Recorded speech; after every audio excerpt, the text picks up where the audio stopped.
जय जिनेन्द्र भैया जी। जय जितेंद्र शांत है। अभी लोग जुड़े ही नहीं है भाई। समय से जुड़ते नहीं है।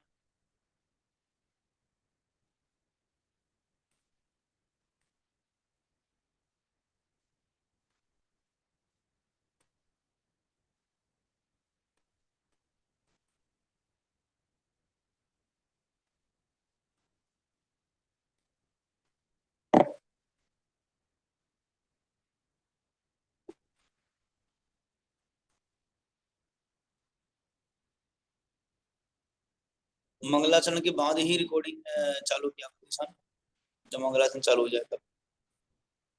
भैया जी वो सीन में कट कर दूंगा। ठीक है।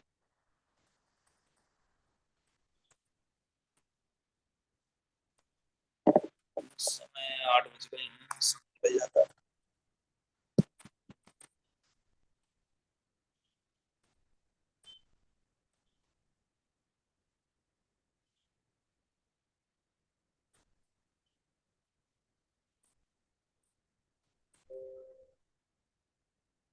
आपने ज्वाइन ऑडियो नहीं किया।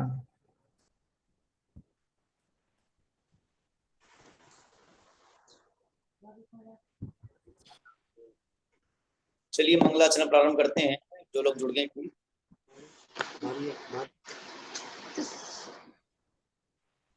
नमो ताणम, नमो सिद्धाणम, नमो आय।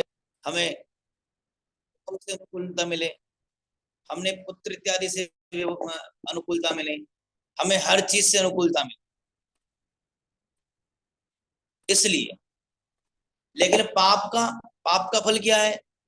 पाप का फल जो पुण्य की उदय की दशा में हमें मिला हुआ है, ये सब नहीं मिलना, वो पाप का फल है।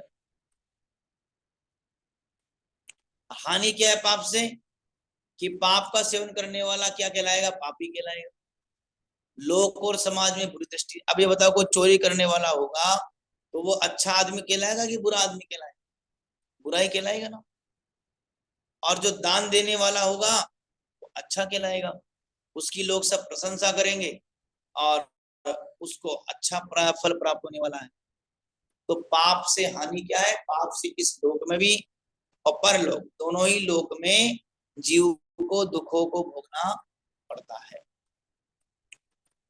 इसलिए पाप को छोड़ करके पुण्य की क्रियाओं को करते हुए कल्याण का जो मूल कारण अनुव्रत है, उसको धारण करना चाहिए। क्योंकि जो अनुव्रत धारण करता है उसके पाप क्रियाएं बहुत कम हो जाती है। ये पांचों पाप वो करेगा ही नहीं। अहिंसा अनुव्रत रखेगा तो हिंसा नामक पाप छूट जाएगा उसका, जो उसके योग्यता अनुसार है। ठीक है। परिग्रह परिमाण कर लेगा, झूठ नहीं बोलेगा, चोरी का परिणाम नहीं आएगा।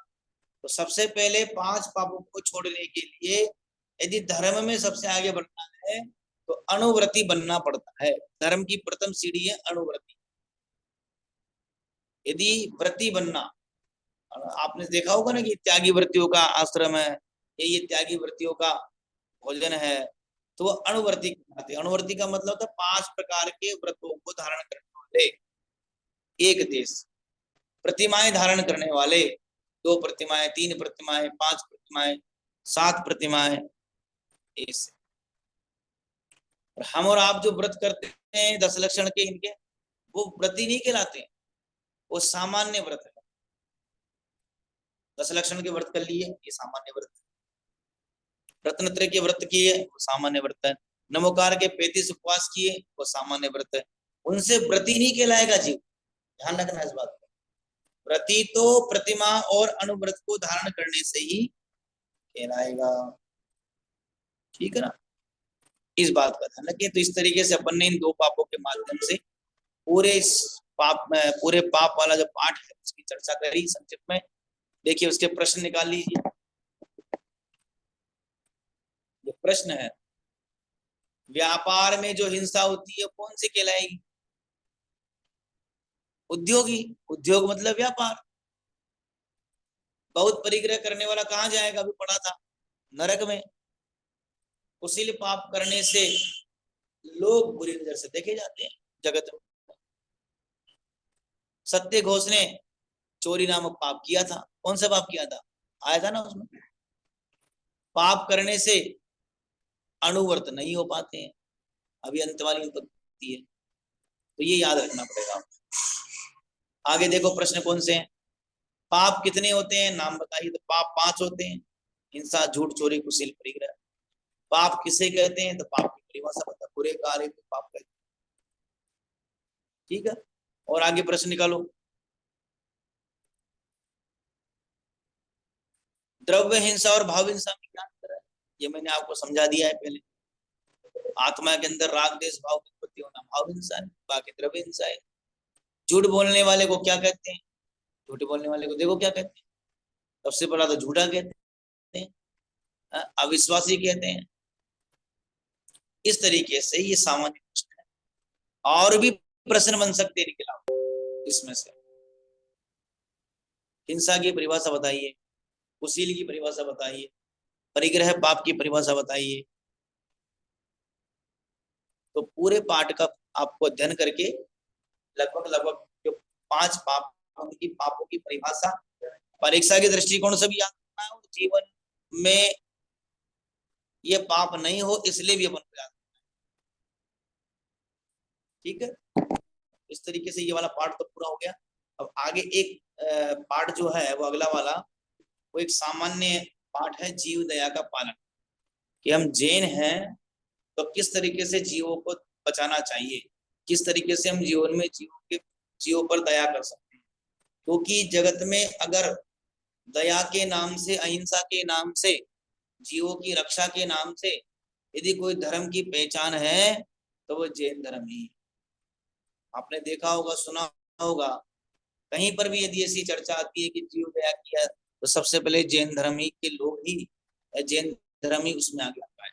चाहे पशु पक्षियों को पिंजरे से मुक्त करवाना हो, चाहे ईद के दिनों में बकरों को पिंजरे से मुक्त करवाना हो, चाहे कत्ल खाने बंद करवाना, इनमें सबसे पहले अगर कोई समाज धर्म अपने अर्थ से अर्थात पैसे से, अपनी शक्ति से, अपने खुद के द्वारा यदि कोई प्रयास करता है तो वो जैन धर्म ही है।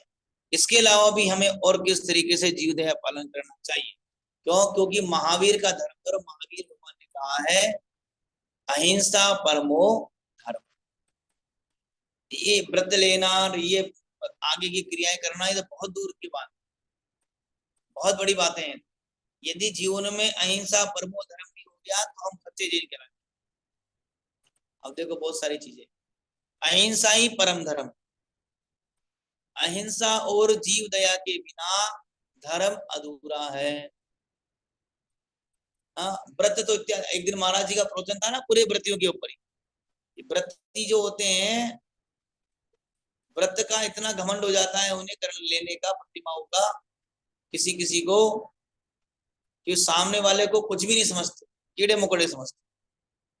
कोई जरा सा उनको छू ले तो ऐसा लगता है कि कोई 7 नरक के कीड़े ने छू लिया।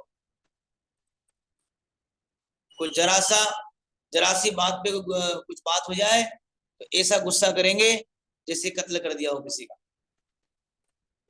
तो यदि जीवन में जीवों के प्रति दया और अहिंसा नहीं है तो बाकी की धर्म की क्रियाएं देखो कुछ भी नहीं है। देखो एक चर्चा संग्रह में विषय है ना कि प्रतिदिन मंदिर जाने वाला व्यक्ति, शांति धारा करने वाला, अभिषेक करने वाला व्यक्ति, वो भी स्वर्ग ना जा पाए।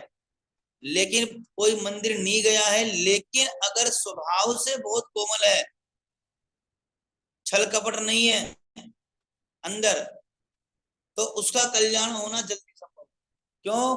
क्योंकि वो जिस दिन भी मंदिर चला गया या उसको कोई रास्ता मिल गया तो वो धर्म की गहराई से जुड़ जाएगा और उसका कल्याण हो जाए। समझ में आ रहा है कि नहीं आ रहा? हम सालों साल मंदिर जाएं लेकिन कषाय बराबर बनी रहे तो उससे कुछ भी होने वाला नहीं। तो इसलिए जीव दया का यहाँ पर विषय है। देखो, हमेशा नीचे देखकर चलना चाहिए, घास पर नहीं चलना चाहिए। अब कोशिश करो कि जितना कम हो सके उतना घास पर चले। तो कहा है भाई, घास पर अनंत भवों के माता पिता होते हैं, माता पिता वो जीव है, हम उनको कुचल रहे हैं बेगर फालतू, चलते फिरते पत्ते तोड़ रहे हैं, लेना देना कुछ नहीं है। तो ये सब चीजें, जुएं चींटी मक्खी मच्छर आदि को नहीं मारना चाहिए, वो ले आएंगे। बहुत से जैनों के यहाँ भी हमने ऐसा देखा है, जो मच्छर मारने का यंत्र नहीं होता वो रैकेट जैसा, वो लटके देखे हैं ऐसे, जब ज्यादा मच्छर होते हैं तो उसको चालू कर देते, पट पट पट पट पट, जैसे कोई मूंगफली तलती है ऐसे सब तल जाते हैं, मर जाते हैं बेचारे। तो जैसे तुम तल ताल दूसरों को मारोगे, तुम्हारे घर में भी आग लग जाएगी, तुम भी सड़ सड़ के मर जाओ। हमें कहा जैसा को तैसा है, ऐसी जगह जाकर के फंस जाओगे जहाँ कोई नहीं, जंगल में गए हो घूमने, पिकनिक करने गए हो घूमने, लगी आग मोटर में, कार में आग लग गई, गेट भी ना खुल पाएगा, फट फट फट सब सब बन जाओगे आलू की तरह। क्यों? क्योंकि आपने भी तो मक्खी मच्छरों को भुना है बिना फालतू ही। इस तरीके से अनावश्यक रूप से बिना फालतू में किसी भी जीव को सताना, अनावश्यक पानी फैलाना जबरदस्ती। अब आपके यहाँ पानी आ रहा है, इसका मतलब ये है क्या बस रगड़ रगड़ के बस फैलाए जाओ पानी?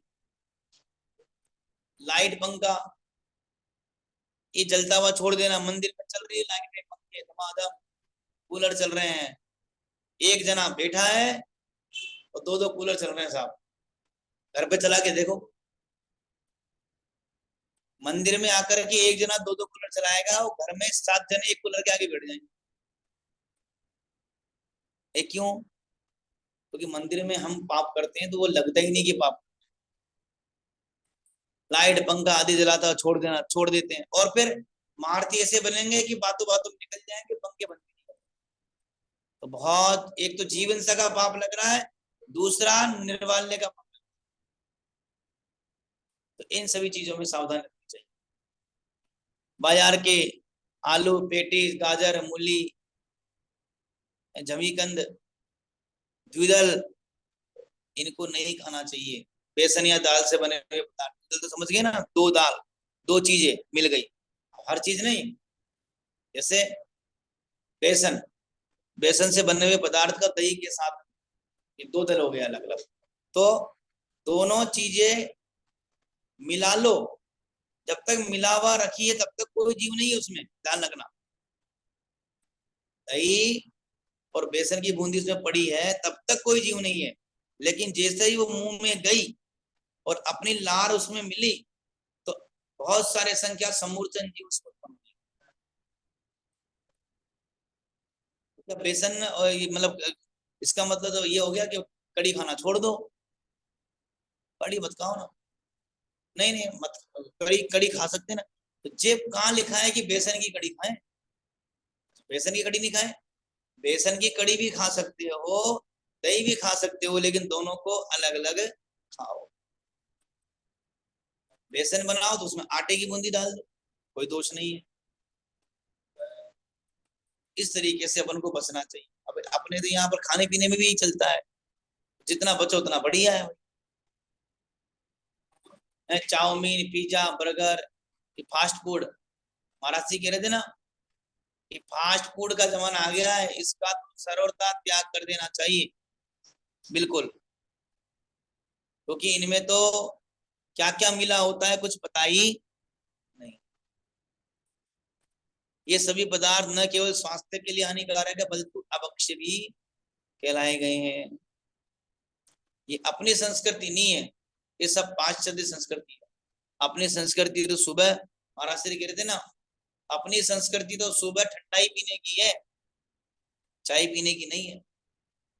अपनी संस्कृति तो सुबह छाछ पीने की है, चाय पीने की नहीं है।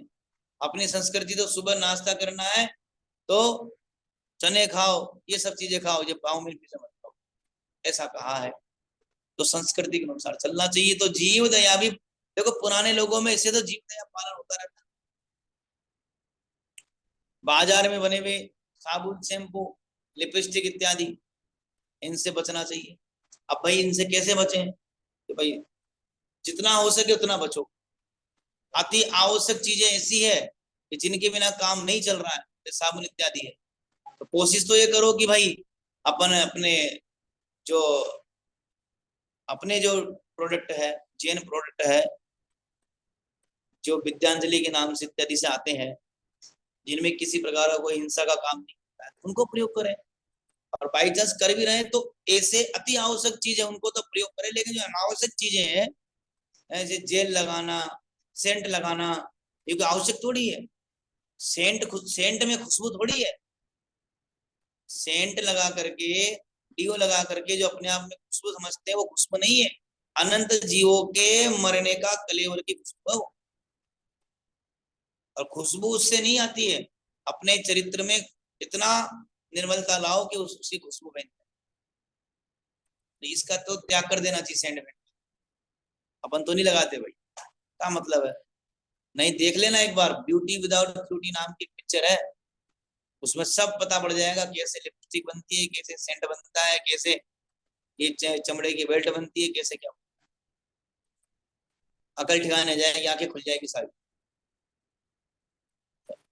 ये रेशम की जो चीजें पहनते हैं, सिल्क की साड़ियां, सिल्क के कपड़े, सिल्क की शर्टें, अरे इतने सूती, इतने बढ़िया बढ़िया और कपड़े आ गए, जरूरी है कि सिल्क के कपड़े पे कितने कपास, सिल्क मतलब कपास, कितने जीवों को, जिंदा जीवों को जला, उसमें उबाला जाता है। देखना कभी, कपास जो निकल के आता है, सिल्क, जिंदा जीवों को उसमें रेशम के कीड़े जला दिए जाते हैं, उबाले जाते हैं, वो मर जाते हैं बेचारे। एक जरा सा पानी गर्म हो जाए, उंगली पे डल जाए तो फूल की कुप्पा हो जाती है उंगली, और तो पूरे जीव को जला दिया जाता है। कितना बुरा लगता है, कितना पाप करता है। और उसकी चमक चमक चमक चमक, वो चमक नहीं रहे, साड़ी नहीं चमक रही, अनंत कपास के जीवों का शरीर चमक रहा है। तो ये जूते चप्पल, ये जो अपने चमड़े के हैं, यद्यपि अब तो कोई प्रयोग करता नहीं है, बहुत लोग समझदार है, फिर भी बहुत लोग ऐसे हैं कि बिल्कुल नहीं मानते हैं। तो ऐसे लोगों को समझाया गया है कि बचना चाहिए, नहीं पहनना चाहिए। इस तरीके से हम इनकी जगह पर अन्य वस्तुओं का प्रयोग करके जीव दया का पालन कर सकते हैं, जो हमारे धर्म का मूल है, जीवों की दया करना। किसकी दया करना? जीवों की दया करना। सब्जी बनाई, अब गरम गरम पानी निकला, केले उबाले, गरम पानी निकला, अब गरम पानी को क्या किया, आज इतना ही पाठ पढ़ाएंगे बेटा।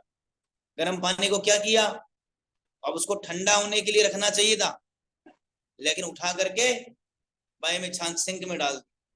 कितने जीवों का घात हो गया। इसका विचार नहीं है, विवेक नहीं है।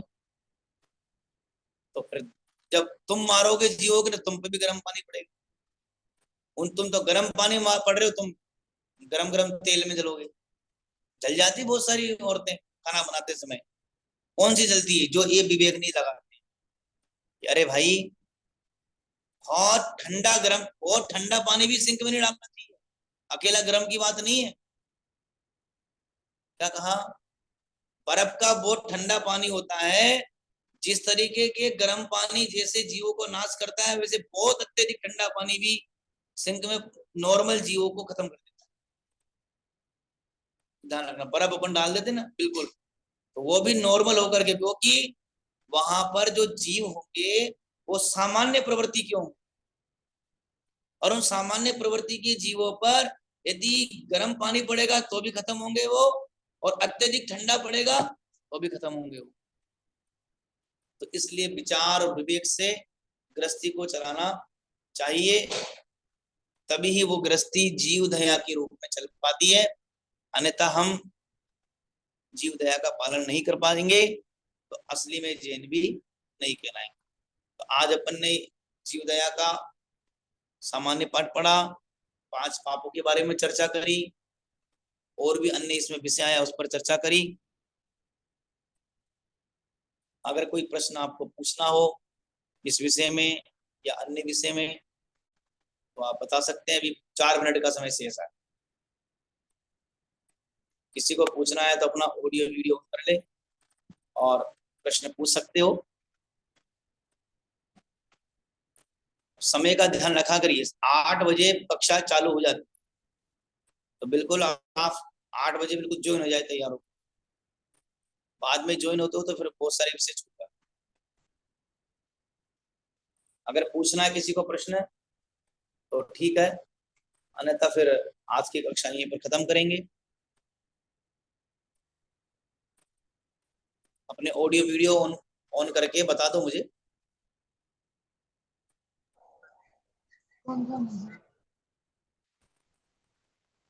चलिए ठीक है, बाकी आप इन प्रश्नों को अपनी कॉपी में लिखते जाइए, आगे आपके समय पर काम आएंगे सभी प्रश्न। और ये जब पूरा कंप्लीट हो जाएगा पहला भाग, उसके बाद फिर हाँ बोलिए, बोलो। चलिए ठीक है, फिर बाद में जो कंप्लीट हो जाएगा उसके बाद फिर टेस्ट लेंगे, उसमें पता पड़ जाएगा आपने कितना पढ़ा है।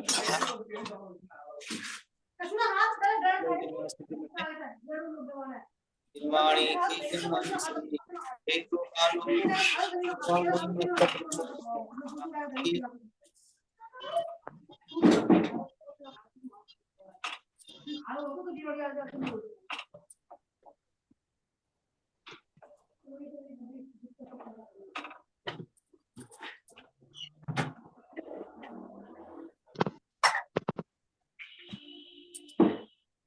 द्वार से दिलवाणी बात। भैया जी जय जिनेंद्र। जय जिनेंद्र, सबको जय भैया जी। आठवारी में मेरे को नंबर 1 माना जा रहा है, लेकिन वो तो फूल रह गया। आज आगरा गुलदस्ता है।